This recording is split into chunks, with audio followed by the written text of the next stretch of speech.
Everyone, जय महाकाल जय महाकाली। श्रावण मास महात्म्य 14वां अध्याय हिंदी में अर्थ सहित नाग पंचमी व्रत कथा का महात्म्य। ईश्वर बोले, हे महामुने, श्रावण मास में जो व्रत योग्य करने के योग्य है वो मैं अब आपको बताऊंगा। आप ध्यान से सुनिए। चतुर्थी तिथि को एक बार भोजन करें, पंचमी को नक्त व्रत भोजन करें, स्वर्ण चांदी काष्ठ अथवा मिट्टी का 5 फनों वाला सुंदर नाग बनाकर पंचमी के दिन उस नाग की भक्तिपूर्वक पूजा करनी चाहिए। द्वार के दोनों ओर गोबर से बड़े बड़े नाग बनाएं और दीधी और शुभ दुर्वाकुरो, कनेर, मालती, चमेली, चंपा और के फूलों, कंदों, अक्षतों, धूपों तथा मनोहर दीपों से उनकी विधिवत पूजा करें। उसके बाद ब्राह्मणों को घृत, मोदक तथा खीर का भोजन कराएं।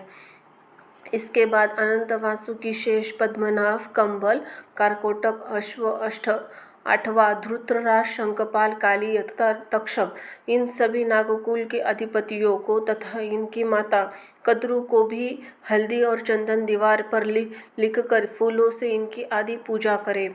उसके बाद बुद्धिमान को चाहिए कि वामी के प्रत्यक्ष नागों का पूजन करे और उन्हें दूध पिलाए। घृत तथा शर्करा मिश्रित पर्याप्त दूध उन्हें अर्पित करे। उस दिन व्यक्ति को लोहे के पात्र में पूड़ी आदि ना बनवाए। निवेद्य के लिए गोधूम या प्रयास भक्तिपूर्वक अर्पित करे। भुने हुए चना, धान का लवा तथा जो सर्पों को अर्पित करना चाहिए स्वयं उसे भी ग्रहण करना चाहिए। बच्चों को भी खिलाना चाहिए, उससे ये उनके दांत मजबूत होते हैं। सांप की बाबी के पास श्रृंगार युक्त स्त्रियों को तथा गायन तथा वादन करना चाहिए। इस तरह इस दिन का उत्सव मनाना चाहिए। इस विधि के व्रत करने से सर्प को कभी भी भय नहीं होता है। हे विप्र, मैं इन लोगों को हित कामना से आपसे कुछ भी नहीं कहूँगा। हे महामुनि, आप उसे सुनिए। वत्स नाग के द्वारा डसा गया मनुष्य मरने के बाद अधोगति को प्राप्त होता है और अधोगतिकों में पहुंचकर वह तामसी सर्प होता है। इसकी निवृत्ति के लिए पूर्णोक्त विधि से एक भुक्त आदि समस्त कृत्य करे और ब्राह्मणों से नाग निर्माण तथा पूजा आदि कार्य करवाए। इस प्रकार 12 मासों में प्रत्येक मास में शुक्ल पक्ष की पंचमी तथा तिथि को इस व्रत का अनुष्ठान करें। वर्ष पूरा होने पर नागों के निमित्त ब्राह्मणों तथा सन्यासियों को भोजन कराए। किसी भी पुराण ज्ञाता ब्राह्मण को रत्न जड़ित सुवर्णमय नाग और सभी उपस करो तथा से युक्त बछड़े सहित गो प्रदान करे। दान करते समय सर्वव्यापी, सर्वगामी, सब कुछ प्रदान करने वाले अनंत नारायण का स्मरण करते हुए यह कहना चाहिए कि हे गोविंद, मेरे कुल अगर में कोई व्यक्ति सर्पदंश या अधोगति को प्राप्त हुए, वे मेरे द्वारा किए गए व्रत तथा दान से मुक्त हो जाए। ऐसा उच्चारण करके अक्षत युक्त तथा श्वेत चंदन मिश्रित जल वासुदेव के समक्ष भक्तिपूर्वक जल में छोड़ दे। हे मुनि सत्तम, इस विधि से व्रत करने पर उसके कुल में जो लोग सर्प काटने के भविष्य मृत्यु लोक को प्राप्त हो गए या पूर्व में मर चुके हैं, वे सब स्वर्ग गति को प्राप्त करेंगे। साथ ही हे कुलनंदन, इस विधि से व्रत करने वाला अभी सभी वंशजों का उद्धार करके अप्सरा द्वारा सेवित होता है। हुआ शिव सानिध्य प्राप्त करता है। जो मनुष्य वित्तीय शाठ्य से रहित होता है वही इस व्रत का संपूर्ण फल प्राप्त करता है। जो शुक्ल पक्ष की सभी पंचमियों तथा तिथियों में नक्त व्रत करने भक्ति संपन्न होकर पुष्प आदि उपहार से सौभाग्यशाली नागों का पूजन करते हैं, उनके घरों में मणियों की किरणों से विभूषित अंगों वाले सर्प उन्हें अभय देने वाले होते, उनके ऊपर प्रसन्न रहते हैं। जो ब्राह्मण ग्रह दान का प्रतिग्रह करते हैं वे भी घोर यातना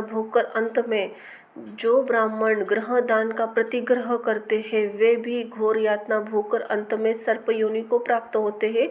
हे मुक्ति सतम, जो कोई भी मनुष्य नाग हत्या के कारण इस लोक में मृत संतानों अथवा पुत्रहीन होते हैं और जो कोई भी मनुष्य स्त्रियों के प्रति कार्पण्य के कारण सर्प योनि में जाते हैं। कुछ लोग धरोहर रखकर उसे स्वयं ग्रहण कर लेते अथवा मिथ्या भाषण करके करके सांप सर्प होते हैं, अन्य अथवा अन्य कारणों से भी जो मनुष्य सर्प योनि में जाते हैं, उन सभी के प्रायश्चित के लिए यह उत्तम उपाय कहा गया है। यदि कोई मनुष्य वित्तीय शाट्य रहित होकर नागपंचमी का व्रत करता है तो उसके कल्याण के लिए सभी नागों के अधिपति शेष नाग तथा वासुकी हाथ जोड़कर प्रभु श्री हरि से तथा सदाशिव से प्रार्थना करते हैं।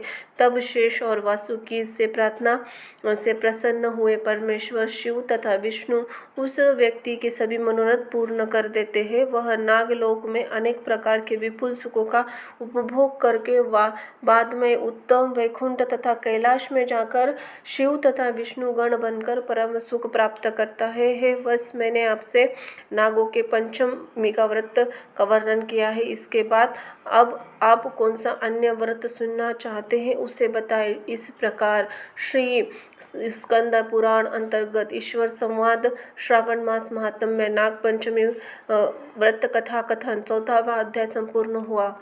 अध्याय 15वां सुपोदन षष्ठी व्रत का अर्क विवाह विधि। ओम नमो वासुदेवाय नमः। श्री हरि नमः। सतकुमार बोले, हे देवेश, मैंने नागों का यह आश्चर्यकारक पंचमी का व्रत सुनाया।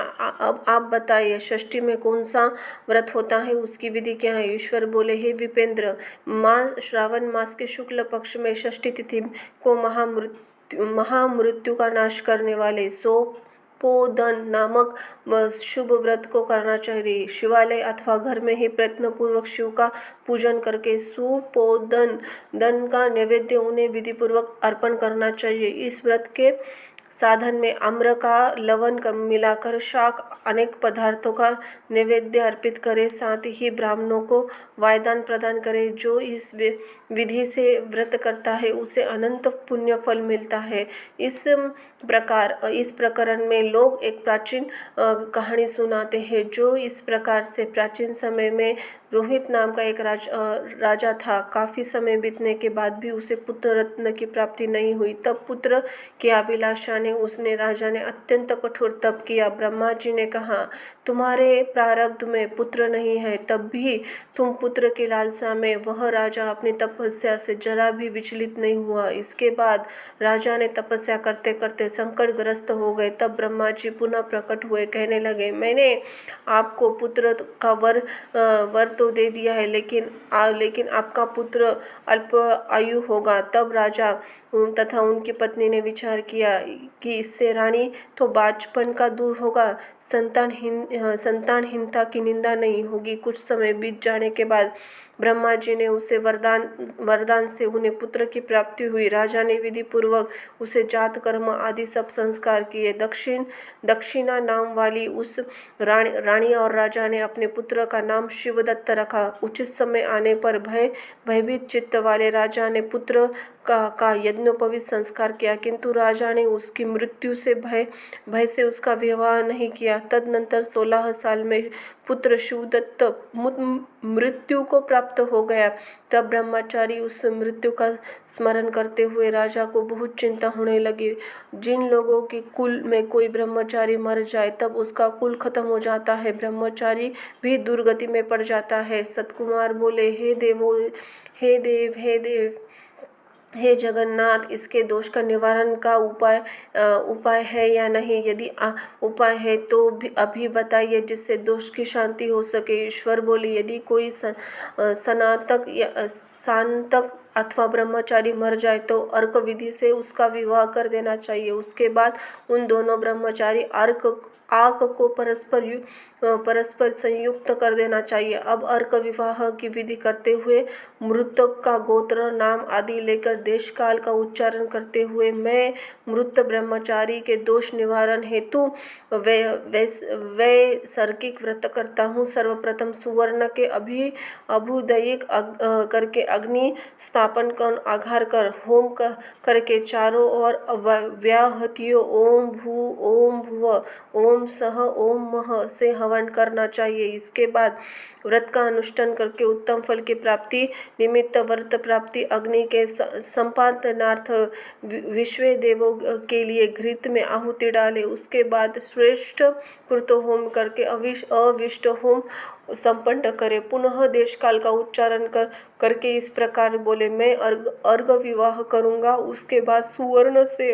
अभ्युदायक कृत्य करके अर्घ शाखा तथा मृतक की देह को तेल तथा हल्दी से लिप्त करके पीले सूत से विशिष्ट करे, पीले रंग के 2 वस्त्रों से उन्हें ढक दे। इसके बाद अग्नि स्थापन करे, विवाह विधि प्रयुक्त योजक नामक अग्नि में आघार होम करे, अग्नि के लिए आज्य होम करे। उसके बाद चारों व्याहुतियों से ओम भूः ओम भू ओम भू ओम भुव ओम सह ओम मह बृहस्पति तथा कामदेव के लिए आहुति प्रदान करे। पुनः घृत स्वष्टि युक्त होम करके संपूर्ण हवन कर्म समाप्त करे। उसके बाद आग की डाली हुई मृतक के शव को विधि पूर्वक जला दे। मृतक अथवा म्रियमाण के निमित्त 6 वर्ष तक इस व्रत का अनुष्ठान करना चाहिए। इस अवसर पर 30 ब्रह्मचारियों को कौपीन वस्त्र दान करना चाहिए या हस्त प्रमाण अथवा कान तक लंबाई वाले दंड तथा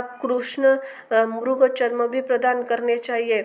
उन्होंने चरण पादुका, छत्र, माला, गोपी चंदन, प्रवाल मणि तथा माला तथा अनेक आभूषण समर्पण करना चाहिए। इस विधान से व्रत करने पे कोई भी विघ्न नहीं होता। ईश्वर बोले, ब्राह्मणों ने यह सुनकर राजा के मन में विचार किया कि यह अर्घ विवाह तो मुझे गौण प्रतीत होता है, मुख्य नहीं, क्योंकि कोई भी व्यक्ति मरे हुए को अपनी कन्या नहीं देता। मैं राजा हूँ, अंततः मैं उस व्यक्ति को अनेक रत्न तथा धन दूंगा। कोई भी इसकी वधू के रूप में अपनी कन्या प्रदान करेगा। उस नगर में एक ब्राह्मण था। उस समय वह किसी दूसरे नगर में गया हुआ था। उसकी एक सुंदर पुत्री थी जिसकी माता की मृत्यु पहले हो चुकी थी। ब्राह्मण की दूसरी पत्नी थी जो ब्राह्मण की पुत्री थी के प्रति बुरे विचार रखती थी तथा दुष्ट मन वाली थी।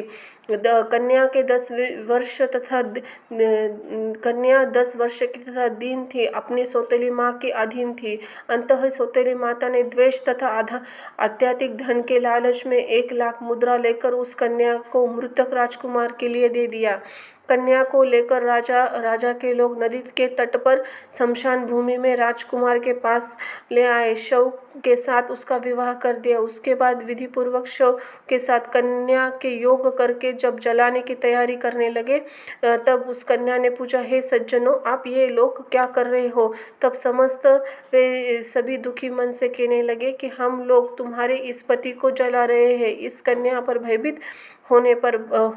भयभीत होकर बाल स्वभाव के कारण रोती हुई उस कन्या ने कहा, आप लोग मेरे पति को क्यों जला रहे हो? मैं जलाने के लिए नहीं दूंगी। आप लोग सभी यहाँ से चले जाए, मैं अकेली यहाँ बैठी रहूंगी और ये जब उठेंगे तब मैं अपने पतिदेव के साथ चली जाऊंगी। उसका यह हट देखकर दया के कारण दीन चित्त वाले कुछ भाग्यवादी वृद्धजन कहने लगे, आहो होनहार भी क्या होता है, इसे कोई भी नहीं जान सकता। दीनों की रक्षा करने वाले तथा कृपालु भगवान जन क्या करेंगे? सौत की पुत्री का भाव रखने के कारण सौतेली माता ने इस कन्या को बेचा है। अंत ही स्वभाव से भगवान इसके रक्षक हो जाए। अंततः हम लोग इस कन्या को, इस शव को नहीं जला सकते, इसलिए सभी को अच्छा लगे तो हम लोग को यहाँ से चले जाना चाहिए। परस्पर ऐसा निश्चय करके वे सब अपने नगर को चले गए। बाल स्वभाव के कारण यह सब क्या है इसे न जानती हुई भय से व्याकुल हुई वह कन्या एकमात्र शिव तथा पार्वती का स्मरण करती रही। उस कन्या के स्मरण करने से सब कुछ जानने वाले, दया से हृदय वाले शिव और पार्वती वहाँ आ गए और नंदी पर विराजमान तेज निदान शिव और पार्वती को देखकर देवों का देव न जानती हुई उस कन्या ने पृथ्वी पर दंड के भांति प्रणाम कर प्रणाम कर उसे आश्वासन प्राप्त हुआ कि पति के तुम्हारे मिलने का समय आ गया है। तब कन्या ने कहा, मेरे पति अब जीवित नहीं होंगे। उसके बाल भाव के प्रसन्न तथा दया से परिपूर्ण शिव और पार्वती ने कहा, तुम्हारी माता ने सुपोदन नामक व्रत किया था। उस व्रत का फल संकल्प करके तुम अपने पति को प्रदान करो। तुम कहो कि मेरी माता के द्वारा जो सुपोदन नामक व्रत किया गया है उसके प्रभाव से मेरे प्रति जीवित हो जाए। तब कन्या ने वैसा ही किया। उसके परिणामस्वरूप शिवदत्त उठ गया, जीवित खड़ा हो गया। उस कन्या को व्रत का उपदेश देकर शिव तथा पार्वती अंतर्धान में हो गए। शिवदत्त ने कन्या से पूछा, तुम कौन हो और मैं यहाँ कैसे आया? तब उस कन्या ने सब वृत्तांत सुनाया। रात हो गई। प्राप्त नदी के तट पर गए लोगों ने राजा को वापिस आकर कहा, हे राजन, आपका पुत्र वधु नदी के तट पर स्थित है। विश्वस्त लोगों ने यह बात सुनकर राजा बहुत खुश हो गए। वह हर्ष के भेरी बजाते हुए नदी के तट पर गया। सभी लोग प्रसन्न होकर राजा की प्रशंसा करने लगे। वह बोले, हे राजन, मृत्यु के घर में गया हुआ आपका पुनः पुत्र लौट आया है। इस राजा के पुत्र वधु की प्रशंसा करने लगे और बोले, लोग मेरी प्रशंसा क्यों कर रहे हैं? प्रशंसा के योग्य तो यह वधु है। मैं तो भाग्यहीन तथा अधम हूँ। धन और सौभाग्यशालिनी तो यह पुत्र वधु है, क्योंकि इसी के पुण्य के प्रभाव से मेरा पुत्र जीवित हुआ है।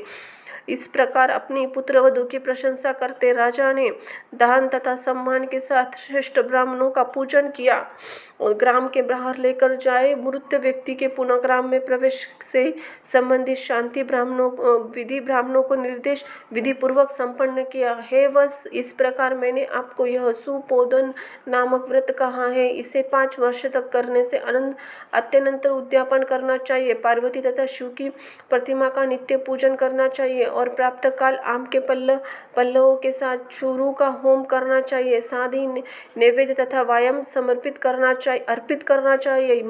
मनुष्य यदि व्रत में बताई गई इस विधि का अनुसार आचरण करे तो वह दीर्घजीवी पुत्र को प्राप्त करके शिव मृत्यु के बाद शिवलोक को जाता है। इति श्री स्कंद पुराण अंतर्गत ईश्वर संवाद श्रावण मास महात्म्य 15वां अध्याय संपूर्ण हुआ। हर हर महादेव। धन्यवाद।